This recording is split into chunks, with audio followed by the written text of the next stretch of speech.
Elitism ठालुवाद सिद्धान्तको मूल मान्यता के हो भने प्रत्येक समाजमा मूलतः दुई प्रकारका मानिसहरू रहेका हुन्छन्।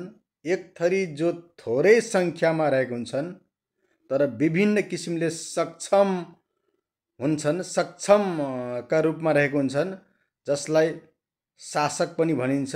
र अर्को भनेको व्यापक जनसमुदाय हुन्छन् जो शासितका रूपमा रहेका हुन्छन्।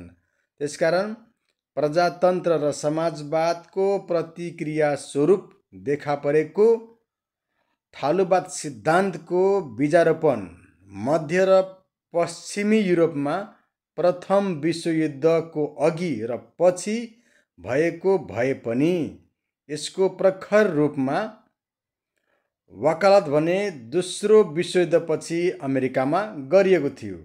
आफूलाई प्रजातन्त्रको मसिहा ठान्ने र यसको दुहाई दिने मुलुकहरूमा पनि शासन सत्तामा अल्पसङ्ख्यक रूपमा रहेका टाठाबाठाहरूको बोलबोला हुन्छ भन्ने यो सिद्धान्तको मान्यता हो। बरु ठालुहरू असक्षम भए पनि तिनकै माझबाट नयाँ ठालुको प्रादुर्भाव हुन्छ र तिनले सत्ताको ठालुवादी चरित्रलाई कायम राख्दछन्। वस्तुतः प्रति ठालु राजनीतिमा ठालुहरूको विनियम र राजनीतिमा ठालुहरूको बाहुल्यताबाट अनेकौं विद्वानहरूले यसबारे ठालुवाद सम्बन्धी कलम चलाएका छन्।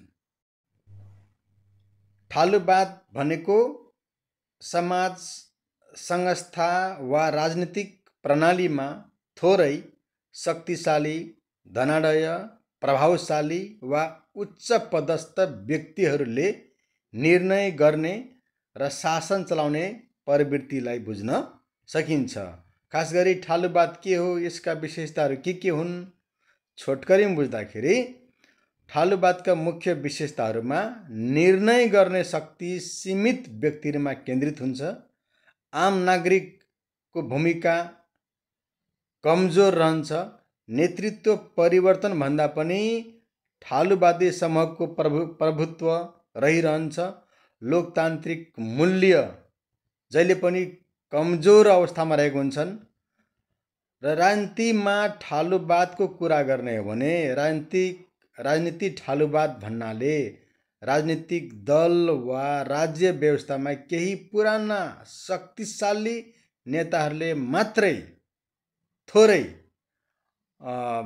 मात्रै उम्मेदवार छान्ने, नीति तय गर्ने, सत्ताको बाँडफाँड गर्ने, अवसरको बाँडफाँड गर्ने जस्ता अवस्थाहरू देख्न सकिन्छ। त्यसलाई हामी राजनीतिक ठालुवादको रूपमा अर्थ्याउन सक्दछौँ।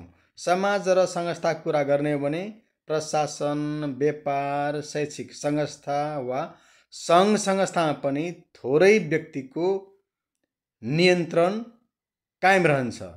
छोटकरीमा जहाँ शक्ति जनतामा होइन केही ठालु व्यक्तिमा सीमित हुन्छ, त्यही नै ठालुवाद हो।